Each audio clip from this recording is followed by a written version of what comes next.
బంగ్లాదేశ్లో అల్లర్లు జరుగుతున్నాయి, వాళ్ళ ప్రైమ్ మినిస్టర్ ఇండియాకి వచ్చి అసైలం తీసుకుంది. దీని వెనకాల ఏం కారణమో నేను చెప్తాను. కొన్ని ఇయర్స్ వెనకాలకి వెళ్దాం.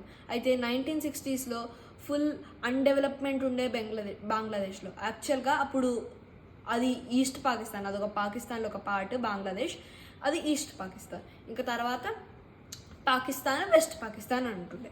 అయితే వెస్ట్ పాకిస్తాన్ ఈస్ట్ పాకిస్తాన్కి ఏమి ఇవ్వకుండా మొత్తం అన్డెవలప్డ్ ఉండే ఈస్ట్ పాకిస్తాన్. అయితే తర్వాత 1969లో ఒక పెద్ద సైక్లోన్ వస్తుంది. దానివల్ల 4 లక్షల మంది చనిపోతారు.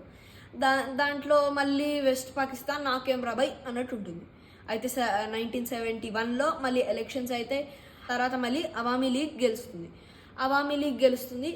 యాక్చువల్గా బంగ్లాదేశ్ అంతా ఒక నెంబర్ ఆఫ్ ఓట్స్ ఉంటుండే, దానికి ఒక నెంబర్ ఆఫ్ సీట్స్. ఇంకా వెస్ట్ పాకిస్తాన్ అంతా ఒక నెంబర్ ఆఫ్ సీట్స్. అయితే బంగ్లాదేశ్ అంతా అవామీ లీగ్కి వేసింది. ఇంకా అదంతా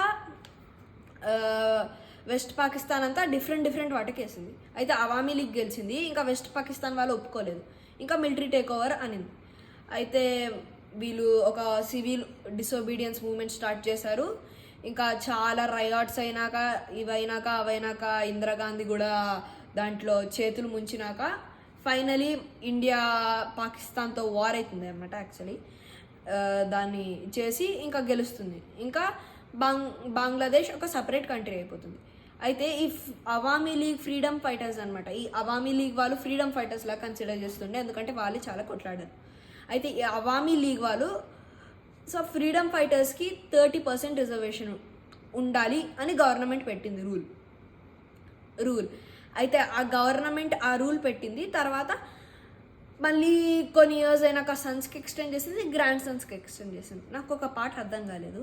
అసలు గ్రాండ్ ఫాదర్స్ ఫ్రీడమ్ ఫైటర్స్ ఉన్నారని ఈ గ్రాండ్ సన్స్కి, గ్రాండ్ చిల్డ్రన్కి, వాళ్ళందరికీ అసలు ప్రివిలేజెస్ ఎందుకు దొరికాయి? ఇంకా తర్వాత 2000స్లో మళ్ళీ ప్రొటెస్ట్ అవుతుంది. మళ్ళీ 2018లో మళ్ళీ ప్రొటెస్ట్ అవుతుంది ఈ కోటా సిస్టమ్ గురించి. దీన్ని కోటా సిస్టమ్ అంటారు. కోటా సిస్టమ్ గురించి మళ్ళీ ఆమె షేక్ హసీనా మొత్తం తీసేస్తుంది. ఇదంతా ఈ 30% మొత్తం తీసేస్తుంది. ఆ రిజర్వేషన్ రూల్ మొత్తం తీసేస్తుంది. తర్వాత మళ్ళీ కొన్ని డిసెండెంట్స్ వెళ్ళి మాకు ఈ రిజర్వేషన్ కావాలి అని అంటారు.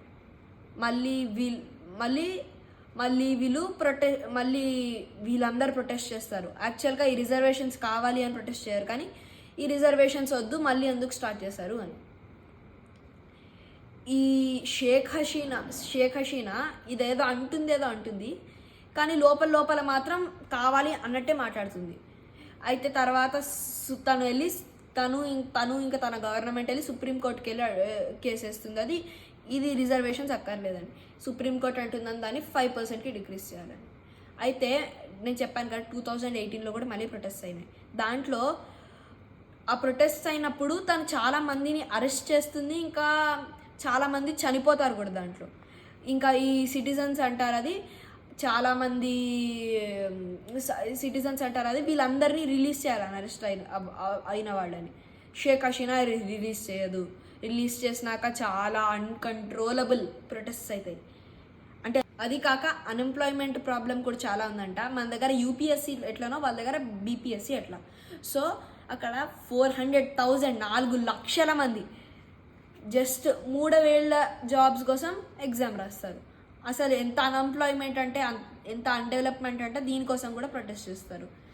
లిటరలీ ఒక్క రోజులో 100 people చనిపోయేంత ప్రొటెస్ట్స్ అయితే మళ్ళీ ఈ మధ్యాహ్నం షేక్ హసీనా దేశం వదిలేసి ఇండియాకి వచ్చేస్తుంది అసైలం తీసుకోవడానికి. చాలా ఛాన్సెస్ ఉన్నాయి తను యూకేకి వెళ్ళడం కూడా. Thank you. For more information follow పరిస్థితి ఛానల్. Sir bye.